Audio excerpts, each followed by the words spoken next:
بسم اللہ الرحمن الرحیم۔ السلام علیکم۔ آج کی جو ہماری صورت ہے، فضائل صورت تغابن ہے۔ صورت تغابن ہر قسم کی آفات سے محفوظ رہنے کے لیے بہت اکثیر ہے۔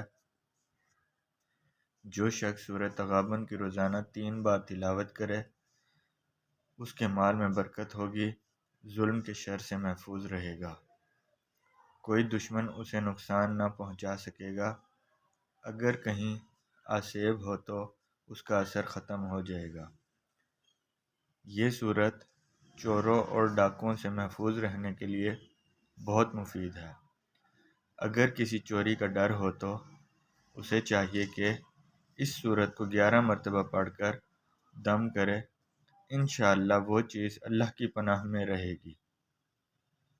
اگر کوئی چیز یا جانور گم ہو گیا ہو، اسے چاہیے کہ اس صورت کو ہاتھ سے لکھ کر اس کا تعویذ بنا کر کسی درخت کی شاخ سے لٹکا دے، انشاءاللہ گم شدہ چیز کا پتہ چل جائے گا۔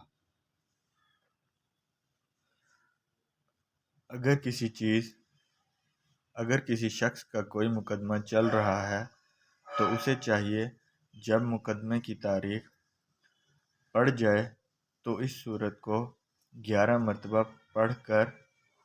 پڑھا جائے، انشاءاللہ اللہ مقدمہ میں کامیابی حاصل ہوگی۔ جو شخص اس صورت کو شادی اور اولاد کے حصول کی خاطر روزانہ 3 مرتبہ 11 دن تک پڑھے گا، انشاءاللہ حسب منشاء اس کی شادی ہوگی، رزق میں اضافہ ہوگا اور اولاد ملے گی۔ اس کے علاوہ اگر کوئی صورت کو 40 روز تک روزانہ 11 مرتبہ بعد نماز فجر پڑھے گا تو اسے مرشد کامل ملے گا اور اللہ کے راستے کی رہنمائی حاصل ہوگی۔ حضرت ابی بن کعب رضی اللہ تعالی عنہ سے روایت ہے کہ رسول اللہ صلی اللہ علیہ وسلم نے فرمایا کہ جو شخص سورۃ تغابن پڑھے، اس پر اچانک آنے والی موت کو اٹھا لیا جائے گا، یعنی اس کی عمر دراز ہو جائے گی۔ صدق اللہ العظیم۔ ہم دعا کرتے ہیں کہ اللہ تعالی ہمیں بھی ہدایت دے، اس پر عمل کرنے کی توفیق عطا فرمائے، آمین۔